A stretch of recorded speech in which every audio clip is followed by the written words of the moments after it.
lim ngân rồng lim na re ngân hulu he kan sen na khove yani ra cha re ngân swalo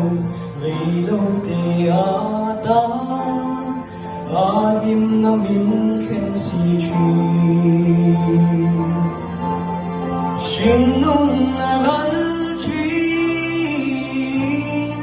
lim tha gal chi shin mi moi na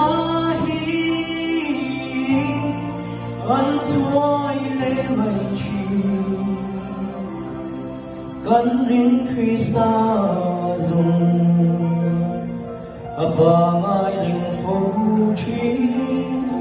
za tuan na dang long lu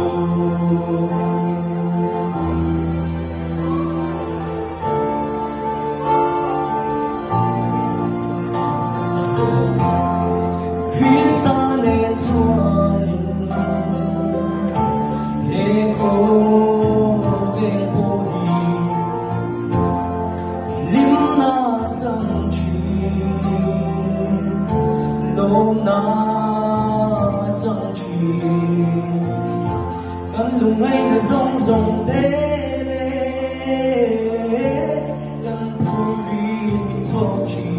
kan him na lung bui yin na na ka na si shin nun na gal chi lim tha gal chi shin mi moi na hi han chuai le mai chi kan rin Krista dung apa ngai ring phu chi za tuan na dang dang nu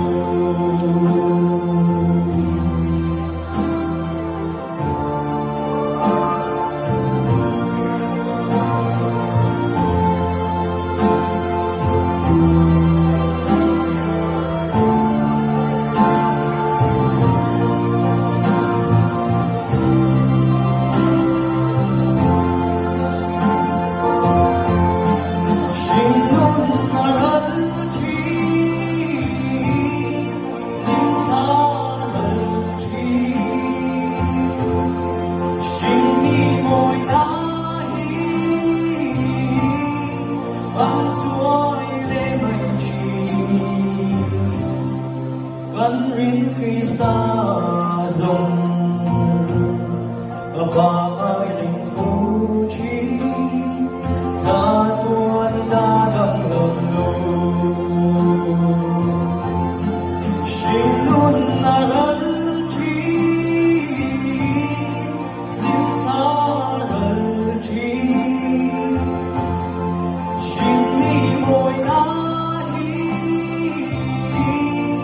han chuai le mai chi kan rin Krista dung apa ngai ring phu chi za